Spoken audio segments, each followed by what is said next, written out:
Hello everyone, welcome to I exam बहुत स्वागत है आप सभी का एग्जाम इस प्लेटफॉर्म में to make your preparation 50% faster. My name is Kailash Tiwari. So today I surprised और basically I can say I am amazed to know that student presently also don't know about the correct examination pattern of CWC. Okay, so today in the morning I was discussing with one student, so he told me some examination pattern.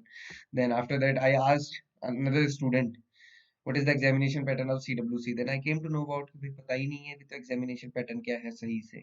सो थोड़ा सा ना सबसे पहले यही समझिए कि examination pattern है क्या, और जब ये पता होगा तभी एग्जामिनेशन क्लियर करने की बात होगी। अदरवाइज ये कह देना तो बहुत इजी है कि ये स्कैम है, ऐसा है वैसा है ना, अंगूर खट्टे हैं कहना इज वेरी वेरी इजी है ना। मेहनत करना इज वेरी डिफिकल्ट।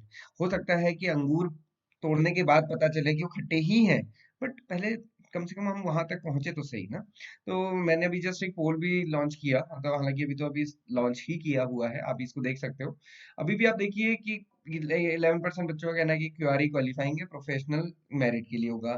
23% बच्चे कह रहे हैं कि सारे सब्जेक्ट से मेरिट मिला के मेरिट बनेगी। 33% मेजोरिटी कह रही है कि 60% वेटेज प्रोफेशनल पार्ट का है, 40% क्यूआरई का है, जो कि बिल्कुल गलत है ना।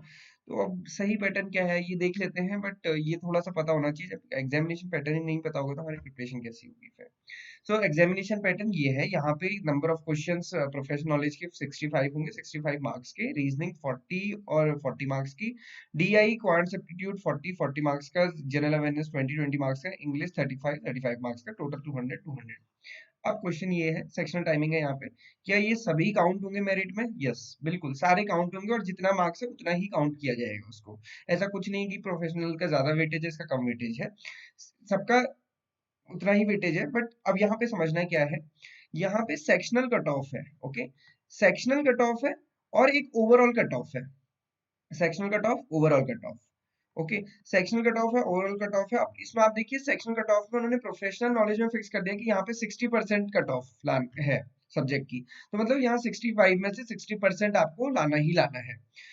बट ये बाकी जो सेक्शन है नीचे, 40 मार्क्स का और 40 मार्क्स का डीआई, 20 मार्क्स का जनरल अवेयरनेस और 35 मार्क्स का इंग्लिश, इसमें क्या है, इसमें कोई कट ऑफ फिक्स नहीं की है। इसमें कट ऑफ डायनेमिकली फिक्स की जाएगी, मतलब जो भी जितने बच्चे सेलेक्ट करने होंगे वहां पे कट ऑफ को फिक्स कर दी जाएगी। तो मतलब यहाँ पे ऑलरेडी ऐसा कुछ 60% 20% 40 80% कुछ नहीं है। वो डिसाइड किया, वो उसी पे डिपेंड करेगा कि कितने बच्चे उन्होंने सेलेक्ट करने, 1:3 टाइम्स पे करने।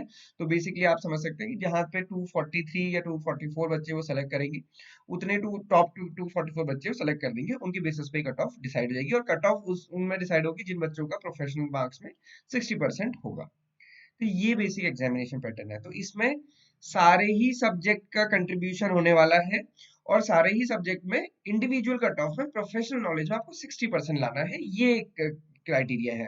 कट ऑफ स्कोर है, जहाँ पे इंटरव्यू है वहां पे 1:5 का रेशियो है, जहाँ पे जेटीए के लिए 1:3 का रेशियो है। यहाँ पे क्लियरली मेंशन किया है, each candidate will be required to obtain minimum score in each section.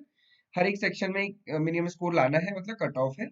And also minimum total score, एक मिनिमम टोटल स्कोर भी होना चाहिए out of 200 for shortlisting for the document verification. अब देखिए, minimum score to qualify the professional knowledge section in the online examination for all the post, 7 number वाली post है, उसको fix कर दिया उन्होंने 60% पे। हालांकि हालांकि उन्होंने लिखा है कि इसको रिलैक्स भी किया जा सकता है, बढ़ाया भी जा सकता है, डिपेंड अपॉन कि कितने उनको स्टूडेंट को बुलाना है डीवी में और इंटरव्यू में, जो कि लास्ट टाइम नहीं किया। ये इसलिए हमारा ये कंसर्न भी है कि ऐसा पिछली बार भी किया जा सकता था, बट उन्होंने नहीं किया।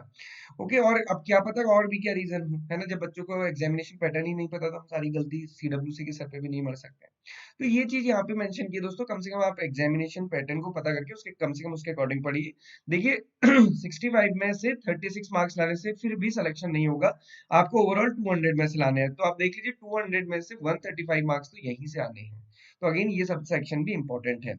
आईबीपीएस एएफओ का हमारे दिमाग में इतना गहरा प्रभाव होता है कि हमें लगता है कि सिर्फ एग्रीकल्चर के बेसिस पे ही सिलेक्शन होता है, जबकि आईबीपीएस एएफओ में भी आप देखिए एग्रीकल्चर तो आप तब देंगे जब आपका क्वांट सीधे इंग्लिश क्लियर होगा, और बहुत सारे बच्चों का वही क्लियर नहीं होता। तो ये ध्यान रखिए, ये एग्जामिनेशन पैटर्न है और सही से इसके बारे में पढ़िए। ये सिलेबस भी दिया है। और अगेन, जो गलती लास्ट टाइम भी बच्चों ने की थी, एग्रीकल्चर पढ़ने से ये एग्जामिनेशन नहीं क्लियर होगा, क्योंकि सिर्फ 15 मार्क्स इसमें आ पाएंगे। वो botany, zoology, chemistry and physics आपको कवर करना पड़ेगा।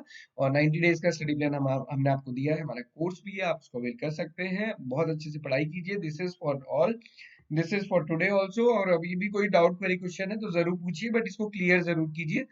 Thank you for watching this video and have a great day ahead.